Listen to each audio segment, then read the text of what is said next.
Dito ba tayo o doon tayo? Dito ba tayo? Sir, ba't nyo naisipan? Sir, bakit kayo nagre-recruit ng mga reservists? Recruit reservists.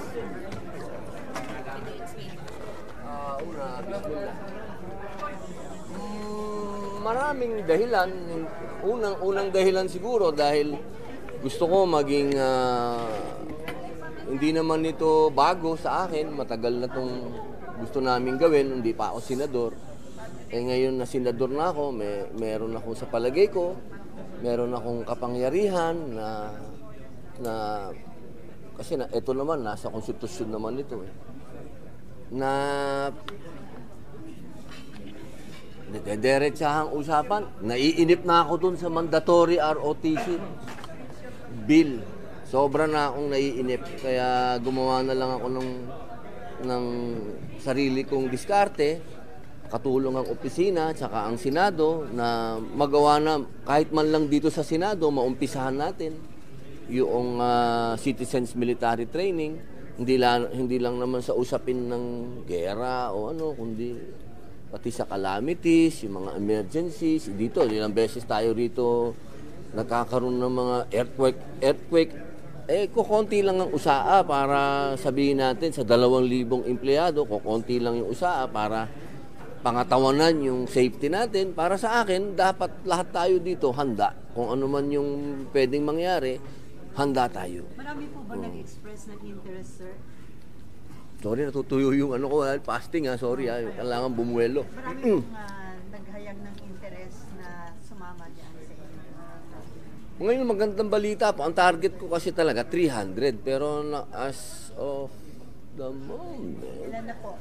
100 plus. Sir, 100 plus na po tayo, no? Dito po, no? 161, sir. Ayun, sabi po ni Sir Kernel, 100 plus. 160 po, no? 160. Sir, anong main benefit kapag nagdaan sa basic military training yung mga kagaya po na? Yung benepisyo, sana, ako, kanina naman, pinirisinta ng Navy, maraming pwedeng makuha ang benepisyo. Pero sa akin, sana ang maging unang-unang nasa damdamin nung magpapa-enlist, ang magkaroon ng benepisyo yung bayan. Yung pansarili mo, siguro para sa akin, isang tabi muna natin. Nandyan lang yun, maraming benefits. Pinakita doon, may funeral pa nga, nakakatawa nga. Pagka ikaw ay pumanaw, magkakaroon ka ng bandera, magkakaroon ka ng 2 sundalo doon sa tabi mo, gano'n. Marami, mayroong ospital, yung mga pansariling benepisyo ba. Pero sa akin, mag-concentrate tayo doon sa ang makakabenepisyo nito, ang bayan. Kapag tayo yung mga naging reservist, tayo ay magiging organisadong mga tao. Hindi uso sa atin ng panic. Pagka naging organized tayo, lahat ng bagay na dadating sa atin, handa tayo. Yun lang naman po. Sir, wala ka na bang nakikita? Kailangan ng reservist, for example lang, sir, mapalaban sa West Philippines. Yun ba, sir, pwede nang asahan yung Katulad po nung sinabi doon kanina, napakaganda nung pagkaka-explika. Ang reservist, magiging katulong tayo nung mga tinatawag natin na talagang nandun yun di ba? Nakita mo doon, yung mga installations, government installations, pwede tayong, limbawa lang, sabi mo nga, baka magkaroon ng, sabi natin, ng armed conflict. Ang mga reservist, tayo, pag naging reservist tayo, pwede tayong pagkatiwalaan sa mga government installation. Kapag sinabi mo na government installation, tayo yun. Nandito tayo sa Senado. Ito ay pangatlong sangay ng gobyerno. Napaka-importante nitong lugar na to. Isipin nyo, kung tayo reservist, kung ano man ang mangyari, calamity man yan o pagdating dito sa lugar natin, tayo na ang bahala. Hindi na tayo poproblemahin pa ng gobyerno kasi alam nila, dito sa Senado, handa tayo kung ano man na mangyari. Maging ano man yan, gera man yan o kalamidad, sa Senado, huwag natin silang problemahin. Kaya nila ang sarili nila. Sir, aminado ba kayo na medyo malabong makapasa yung mandatory ROTC kaya naisip niyo itong project? Nawalan na ako ng pag-asa, ma'am. Nawalan na ako, 2 taon na eh. Para sa akin, ano bang inaantay natin? Kasi isa to sa plataforma ko nung tumakbo ko. Final natin ito. 2 taon na ako dito, wala pa rin. Para sa akin, ano ba talaga? Siguro sa sarili ko na lang, makumbinsi ko yung mga tao. Kasi para sa akin, napakagandang halimbawa nito. Pag nalaman ito ng mga kababayan natin na dito sa Senado may reservist na, siguro magkakaroon ng mga programa pa. Unang-una, makapagdagdag ang Senado ng budget dyan sa reservist kasi kukunti ang budget niya.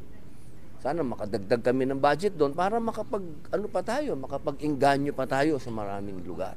Sir, balak niyo po bang iikot sa buong Pilipinas? Balak niyo pong iikot sa buong Pilipinas yung ganitong initiative? Dapat naman eh. Ang problema, kukunti ang budget ng reserve.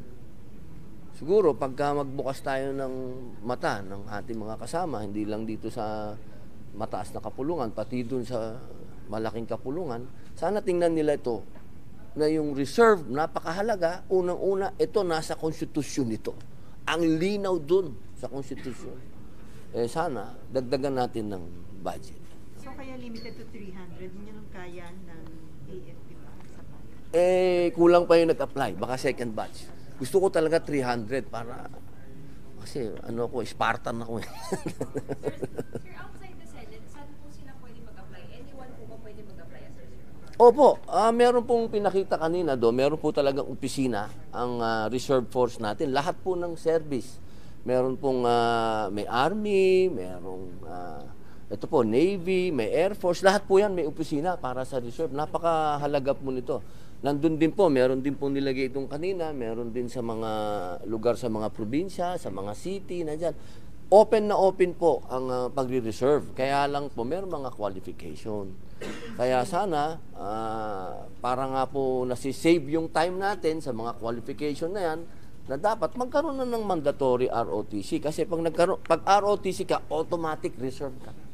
Hindi ka gaya ngayon, kailangan natin itong daanan nitong mga proseso na to. Kasi nga, hindi siya mandatory. May age limit daw ba, sir? Hindi.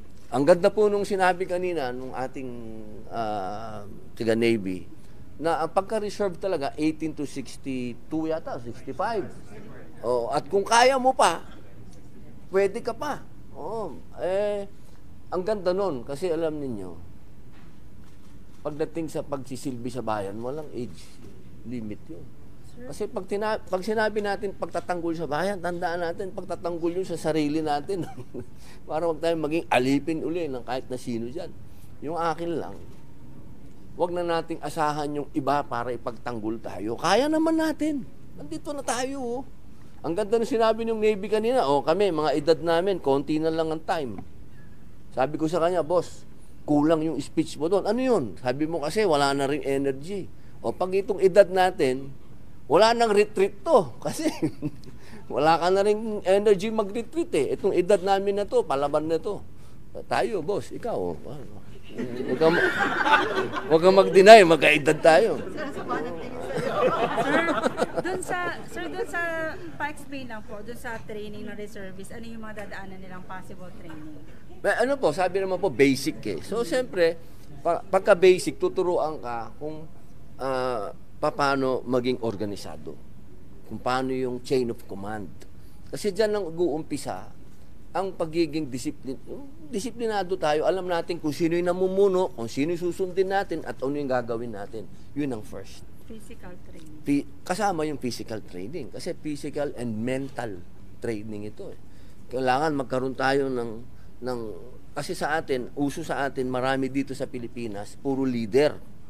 Kulang ang followers. Dito sa ating gagawin, dadamihan natin yung followers para mas maganda.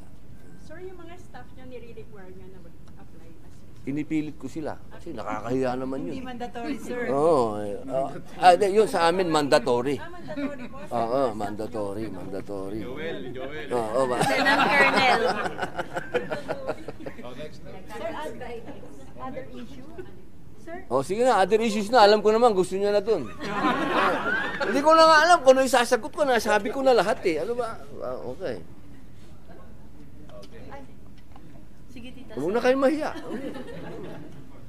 Sir, sabi ni Senator Risa Ontiveros, parang yung kung paano magiging acceptable yung ibibigay na rason ni Kibuloy, bakit hindi siya dapat arrest. Parang hindi daw acceptable kung security yun, issue na security, kung health, dahil gas-gas na daw yun napalusot. So, ano sa tingin niyo yung pwedeng valid at acceptable reason na ibigay ni Kibuloy?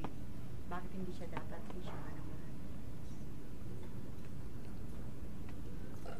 Una, kasi ayoko mag-comment patungkol sa committee ni Ma'am Senator Risa Ontiveros sa mga statements niya. Siyempre, kasi siya ang boss dun eh, siya ang chairwoman.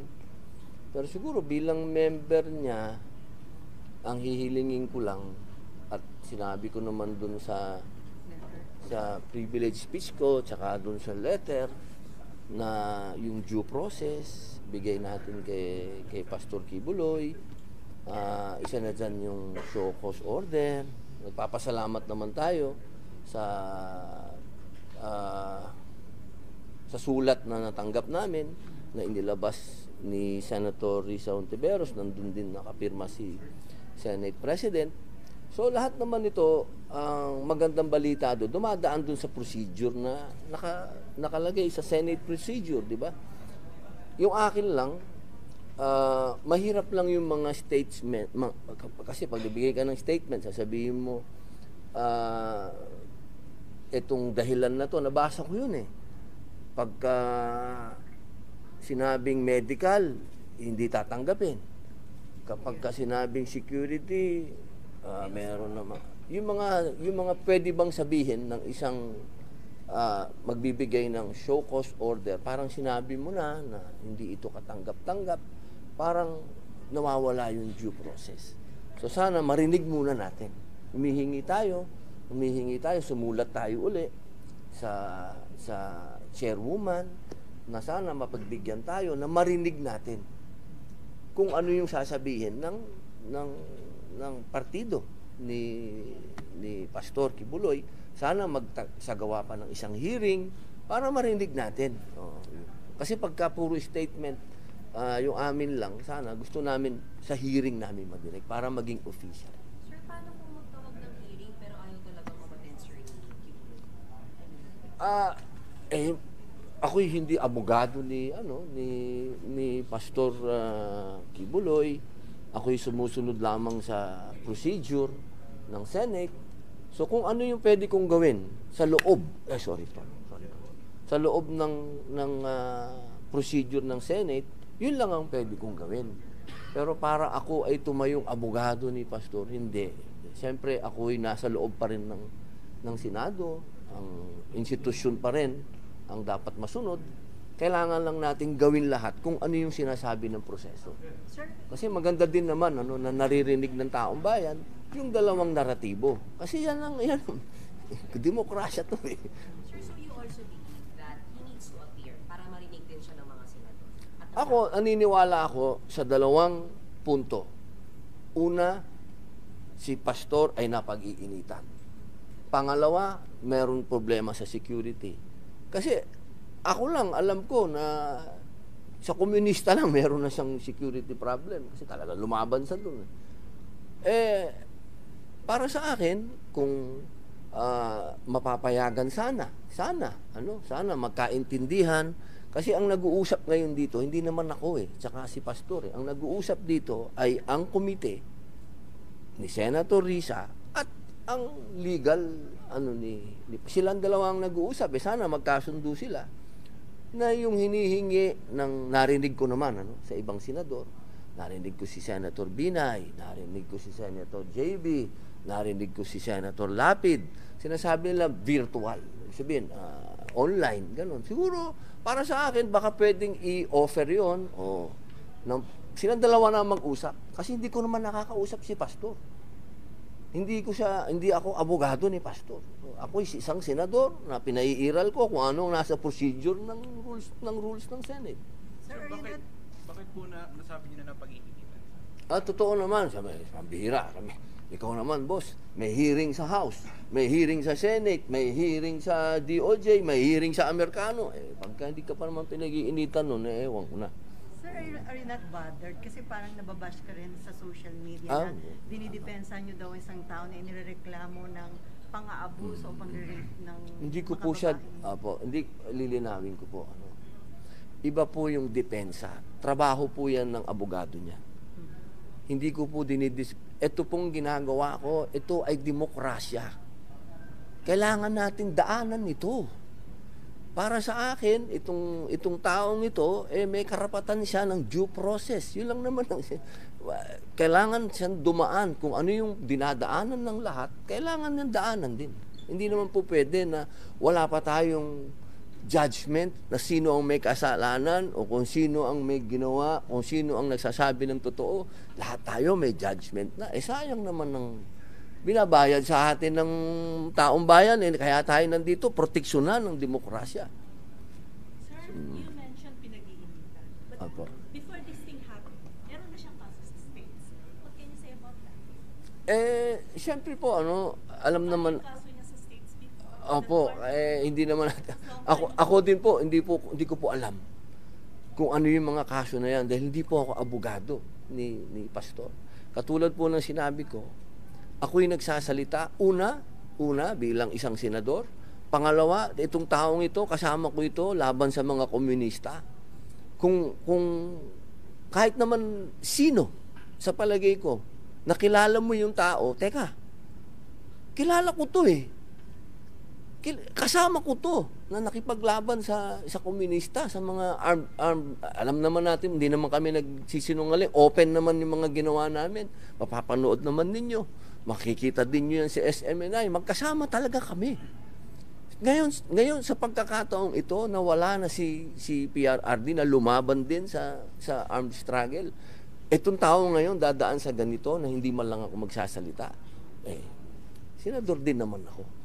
At nandun din naman ako sa loob ng committee na yon. Na dapat siguraduhin ko sa loob ng committee na yon ay umiiral lang due process. Wala akong hinihinging sobra dito. Lahat ito ng sinasabi ko nasa loob ng rules, nasa loob ng konstitusyon, due process. Sir, ito sa issue ng security, reserve officer kayo, para bang wala kayong tiwala sa security forces natin na bigyan siya ng sapat na security na kahit saan siya magpunta ay magiging secured siya? Hindi naman po siya walang tiwala. Ang sinasabi kasi ng saligang batas, lahat ng Pilipino ay obligado tayong ipagtanggol ang ating bayan. Pag sinabi natin ipagtanggol ang ating bayan, hindi yung literal na sasabihin mo na kailangan mong pumunta doon sa battlefront ngayon. Halimbawa, katulad ngayon, tara, punta tayo ng sabihin natin, nagkakagulong ngayon sa koridor. Tara na sa koridor, punta tayo doon. Hindi po ganun. Ang sinasabi ko, kung nasan tayo, katulad ngayon, nandito tayo sa Senado, magkaroon ng anuman, sabihin natin, gera man yan o kalamidad, huwag na tayo magdagdag pa ng problema sa national at sasabihin natin sa national, kaya tulungan nyo naman kami dito. Tutulungan na natin yung mga regular forces. Sasabihin natin sa regular forces, huwag nyo kaming intindihin dito sa Senado. Organisado kami dito, reserve force kami rito, kaya namin to. Ganun lang po ba? Kailangan kasi tulungan tayo sa Yung punto ko, sir, is ganito, yung may problema ka mo sa security ni Pastor. Ni Pastor? Okay, akala ko ROTC, boss. Sorry. Yung kay Pastor. Pag lumabas siya, baka pwedeng may mangyaring maganda. Given naman yun. Pero, ibig sabihin is, wala pa yung tiwala sa security forces natin na bantayan siya to make sure na, halimbawa, pumayag na pumunta from Davao to the Senate, protected siya. Hindi po ako magsasabi kasi niyan Kasi si Pastor ang nagsasabi na siya, sabi niya, ay natatakot siya para sa pansarili niyang proteksyon. Hindi ko naman po pwedeng sabihin ay gagaranti ko yun.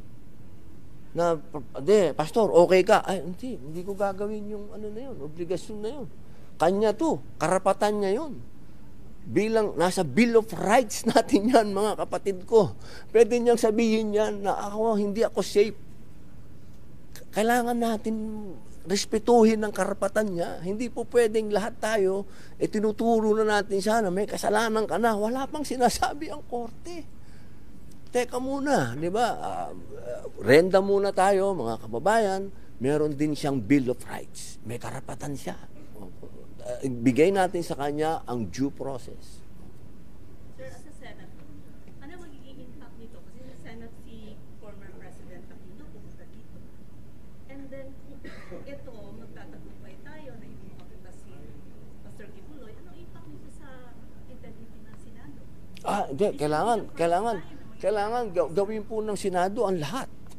Kailangan ma-implement niya ang kanyang, kung ano yung sinasabi dyan sa procedure ng aid of legislation na yan. Kailangan masunod yun. Which is, Opo, papatayin siya o hindi? Nasa committee na yan, ma'am. Nasa committee yan para gawin nila lahat ang kanilang kapangyarihan para masagawa nila kung ano yung nilalabas nilang mga desisyon. Di ba? Yan ay nasa kapangyarihan ngayon ng ating chairwoman. Hindi ko pwedeng pagsakupan yun eh. Kasi member lang ako. As member niya, gagawin ko na lahat kung ano yung nasa procedure para mabigyan ng equal protection lahat ng Pilipino. Pero yung pagbibigay ng kung ano yung aabutin nung inaabot ng kaso na to at ma-serve niya yung kung gusto niyang iserve, kanya yun, ma'am. Hindi sa akin yun. Hindi ko pwedeng sapawan yung chairwoman. Member lang ako. Sir, last na lang. Sabi ni Digong, yun daw pinupush na Chacha is meant for the term extension of PBBM. Do you think so, sir? Ayoko pong magsalita dyan. Kasi ma'am, ganito yan eh. Nagpunta ako doon. Number one, nandun ang aking chairman ng PDP. Nandun si former president. Number two, para kay Pastor Kibuloy. Okay, kung ano yung political na sinasabi ni dating Pangulong Rodrigo Roa Duterte patungkol sa term stay. Sa kanila ni Marcos yan. Hayaan natin silang magsagutan ni Marcos. Labas ako dun. Kasi una, bilang senador, alam ni PRRD, alam ng lahat dito, alam lahat ng bumoto sa akin na ako ay pro-Chacha. Hindi yan bago sa inyong lahat. So, hindi ko na siguro kailangan palawakin pa yung sasabihin ko kung ano yung political statement ni PRRD. Si Presidente Marcos ang sumagot. Okay, thank you, sir. Opo.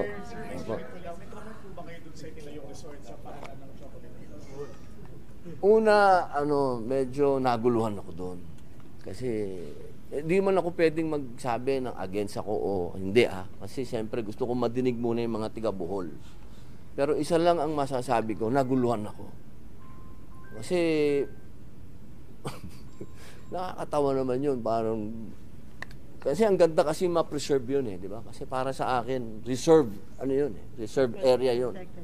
Di ba? Parang karoon ng swimming pool. Parang hirap imaginein, boss. Pero siyempre, kailangan natin pakinggan yung mga taga-Bohol. Lugar nila yun. Diba? Pag narinig natin sila, baka okay naman yung explanation nila. Gusto ko lang malaman nila na very strange. Magkaroon ng swimming pool. Sana man lang, naging ilog man lang yun. Wag naman yung gano'n. Sir, supportado nyo kung magkaroon ng hearing po? Nag-forward ako kay Ma'am Nancy Siya yung sa tourism So, sana magkaroon ng pagdinig. Kasi kailangan natin madinig kung ano yung mga tiga-Bohol. Kasi sila nag-approve nun Inuupakan na nga yung mga barangay captain, kawawa din. Pakinggan natin sila. May reason na, sir. May reason na for Senate injury. O wala pa akong nabalitaan. Nancy Binay. Gano'n, yun. Baka Beautiful. sinunod yung Apo. Salamat po. Salamat, sir. Sir, ilang beses mo na tinatanggal yung